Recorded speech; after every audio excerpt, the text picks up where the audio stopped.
내재적 동기로 넘어가시죠. 109페이지입니다.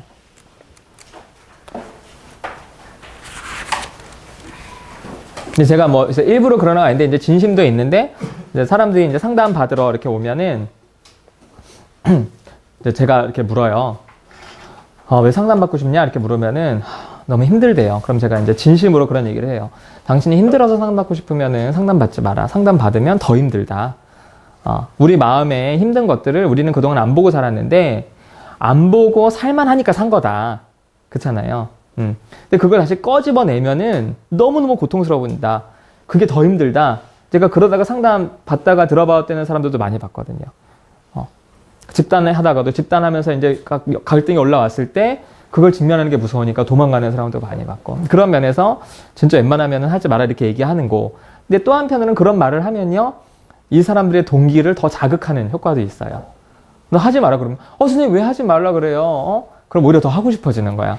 그러니까 처음에는 상담을 받을까 말까 이렇게 왔다가 그 정도 마음에 하지 마요.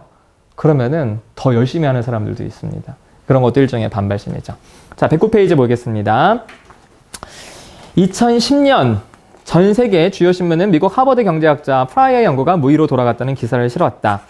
그는 금전적 보상이 학업 능력에 미치는 효과를 알기 위해서 뉴욕, 워싱턴, 시카고, 댈러스 등지에서 학생들 18,000명을 대상으로 2007년부터 무려 70억 원 정도를 사용해서 성적 우수자에게는 25에서 50달러까지 포상금, 그리고 독서, 취업, 출석 등 다양한 기준을 세워놓고 현금을 지불했다. 애들은 당연히 열심히 공부를 했겠죠? 그래서 정말 이런 금전적 보상이 아이들의 성취에 영향을 미치는지를 보겠다고 한 건데 결국 110페이지 보세요. 이 프로젝트는 현금 보상이 학습 능력을 눈에 띄게 향상시키지는 못한다는 결론만을 얻었다. 근데 사실 저는 이 기사를 봤을 때 이런 연구를 왜 했대? 왜냐하면 70년대에 이미 래퍼라는 심리학자가 유치원에서 한 실험이 있거든요. 자, 여기 실험 설명드릴게요. 아이들을 세 집단으로 나누었습니다. 그리고 첫 번째 집단에는요, 네가 그림을 그리면 선생님이 선물을 줄 거야. 이렇게 얘기를 하고 그림을 그리게 했어요. 그리고 실제로 선물을 줬습니다. 그리고 두 번째 애들은 오늘 그림 좀 그려볼까? 그리고 그림을 그리면 갑자기 선물을 줬어요. 그리고 세 번째는 오늘 그림 그려볼까? 하고 아무런 선물도 주지 않았습니다. 그리고 2주가 지났어요.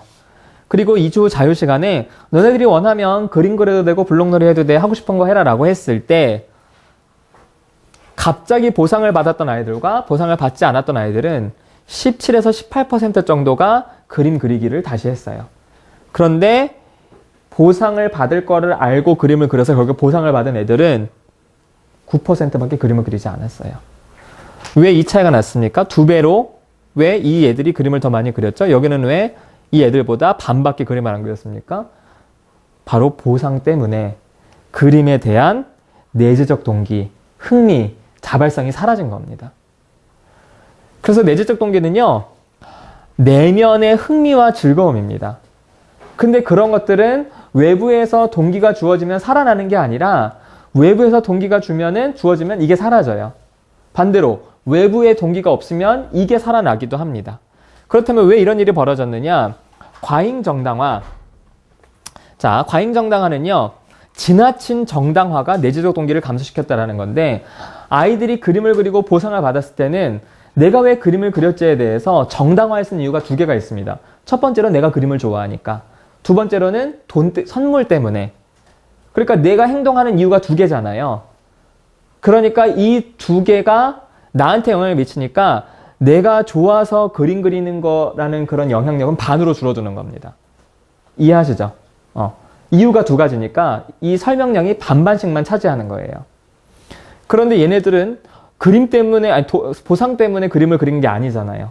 갑자기 주어진 거죠. 뭐 이게 주어졌는데 왜 주지? 그랬고, 얘도 그냥 그림 그린 거야. 내가 왜 그렸지라고 했을 때는 내가 좋아서가 온전한 이유가 되는 거예요. 근데 얘네들은 내가 좋아서 그리고 선물을 받으니까 선물을 안 주니까 그림 그릴 마음이 반밖에 안 생기는 겁니다. 그게 과잉정당화 효과입니다. 그리고 또한 귀인으로도 설명할 수 있는데요.